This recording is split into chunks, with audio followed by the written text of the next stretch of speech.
चला, आवाज येतोय का? तर बघा विद्यार्थी मित्रांनो, आज आपण पोलीस शिपाई, ठीक आहे, पोलीस शिपाईसाठी किती वेंट आहेत ते आज आपण बघणार आहोत. सर्व तुम्हाला जे पुरुष उमेदवार आहेत, महिला उमेदवार आहेत आणि तृतीयपंथी उमेदवार आहेत त्यांना सुद्धा संधी दिलेली आहे. यांना किती इव्हेंट आहे आज आपण या व्हिडिओमध्ये बघणार आहोत. तर कशाचं बघणार आहोत? पोलीस शिपाई या पदासाठी. ओके, SRPF नाही, बॅट्समन नाही, फक्त ओनली पोलीस शिपाई. जसं की उदाहरणामध्ये सांगतो तुम्हाला, शिपी पोलीस, SP पोलीस आणि पोलीस लोहमार्ग. ठीक आहे, याच्यासाठी काय पात्रता आहे? 12वी पास आहे आणि इव्हेंट किती आहे त्यावर आपण व्हिडिओ बनवत आहे. ठीक आहे, जास्त वेळ न घेता व्हिडिओला चला सुरुवात करूया.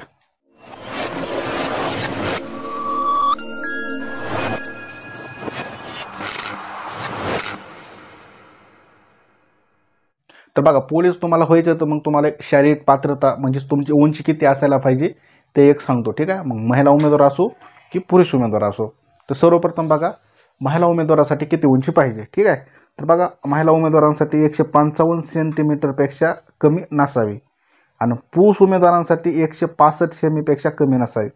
म्हणजेच काय, तर 155 सेमी महिलाची पाहिजे आणि 165 सेमी पुरुषांची उंची पाहिजे. ठीक आहे, बघा, तसेच आता तृतीयपंथी त्यांना ट्रान्सजेंडर म्हणतात. ठीक आहे, तृतीयपंथीसाठी ट्रान्सजेंडरसाठी काय आहे, स्वतःची लिंग ओळख महिला तृतीयपंथी अशी केलेल्या व्यक्तींसाठी 155 सेमीपेक्षा कमी नसावी आणि स्वतःची लिंग ओळख पुरुष अशी केलेल्या व्यक्तीसाठी 165 सेंटीपेक्षा कमी नसावी. ठीक आहे, बघा, आता तृतीयपंथी म्हणजे जी महिला आहे त्याच्यासाठी 155 सेंटीमीटर पाहिजे आणि तृतीयपंथीमधून जो पुरुष आहे त्याच्यासाठी 155 सेंटीमीटर 165 सेंटीमीटर पाहिजे. काय, तर शारीरिक पात्रता. ओके, तर इव्हेंट किती आहे ते पण बघणार आहोत. तसेच बघा, जे पुरुष उमेदवार आहेत आपले, ठीक आहे, पुरुष उमेदवारांसाठी छाती 79 सेमीपेक्षा कमी नसावी व न फुगवलेली छाती व फुगवलेली छाती यातील फरक 5 सेमीपेक्षा कमी नसावा. म्हणजेच काय म्हणत आहे, तर 79 सेमी तुमची छाती भरायला पाहिजे, जास्त भरली तरी काही प्रॉब्लेम नाही आणि फक्त 5 सेंटीमीटर फुगली पाहिजे, अशी फुगून दाखवताना. ओके, ठीक आहे. तसेच बघा, आता तृतीयपंथीसाठी काय आहे, तर जे तृतीयपंथीमध्ये जे पुरुष उमेदवार आहे त्यांच्यासाठी पण सेम पात्रता आहे. ओके,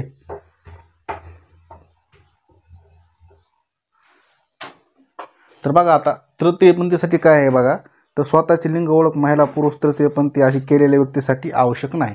बघा, तृतीयपंथीसाठी जी छाती आहे ती म्हणजे चेस्ट आहे ती काय मापायची आवश्यक नाही. ओके, हे मुद्दा लक्षात राहू द्या.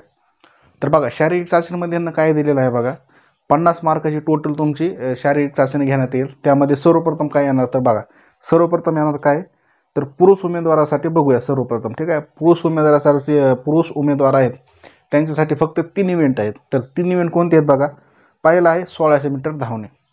आता 1600 मीटर धावणे याला किती गुण दिलेले आहेत, त्यांना 20 गुण दिलेले आहेत. ठीक आहे, नंबर 2ला काय हो, 100 मीटर धावणे, हे किती मार्काला आहे, तर 15 मार्काला आहे. ठीक आहे, आणि शेवटचा राहिला गोळाफेक. गोळाफेक किती मार्काला आहे, तर 15 मार्काला. असे टोटल यांची बेरीज केली तर किती झाली, 50 मार्क होते. ठीक आहे, असे एकूण 50 मार्काचं पुरुष उमेदवारासाठी ग्राउंड आहे. आता महिला उमेदवाराकडे येऊया. बघा, महिला उमेदवारासाठी काय पात्रता आहे बघा, 800 मीटर धावणे हे किती 20 गुणांसाठी आहे. ओके, 100 मीटर धावणे हे किती गुणांसाठी आहे, 15 गुणांसाठी आणि गोळाफेक आहे 15 गुणांसाठी. असे एकूण किती 50 गुणांची त्यांची सुद्धा ग्राउंड होणार आहे. Okay, physical. तसेच तृतीय पुरुषपंथी उमेदवार पुरुष उमेदवारासाठी काय, 1600 मीटर धावणे 20 गुणांसाठी, 100 मीटर धावणे 15 गुणांसाठी, गोळाफेक 15 गुणांसाठी सेम. आणि तृतीयपंथी स्वतःची जी ओळख महिला म्हणून दाखवत असेल तर त्यांना काय सेम 800 मीटर धावणे 20 गुणांसाठी, 100 मीटर धावणे 15 गुणांसाठी, गोळाफेक 15 गुणांसाठी. अशी टोटल 50 मार्काची तुमची फिजिकल टेस्ट होणार आहे. म्हणजेच काय, तर ग्राउंड होणार आहे. ठीक आहे, जर तयारी करीत नसेल तर तयारी करा. ठीक आहे, तसेच बघा, अजून यांना लेखी चाचणी लगेच लेखी कशा प्रकारे होणार आहे ते पण ह्यांनी इथं उल्लेख केलेला आहे. बघा, शारीरिक चाचणीमध्ये किमान 50% गुण मिळवणारे उमेदवार संबंधित प्रवर्गातील जाहिरात दिलेल्या रिक्त पदांच्या 1/10 या प्रमाणात 100 गुणांच्या लेखी चाचणीसाठी उपस्थित राहण्याकरिता बोलवण्यात पात्र असतील. बघा, हे काय म्हणत आहेत की कमीत कमी तुम्हाला ग्राउंडला 50% मार्क घ्यायचे आहेत. ठीक आहे, 50% मार्क घ्यायचेच आहेत, म्हणजे 25च्या पुढे 50%, म्हणजे त्याच्यामध्ये काही तुमचं होणार नाही. कमीत कमी तुमची 40+ ग्राउंडची तयारी असायलाच पाहिजे. ओके, 50% झाल्याच्यानंतर मग एका पदासाठी की एका जागेसाठी एकाच 10 उमेदवार बोलवणार आहेत. समजलं. जसं की बघा, आता 10 जागा आहेत तर 10 जागासाठी की 10 उमेदवार बोलवणार आहेत तर 100 उमेदवार बोलवणार अशा प्रकारे. ओके.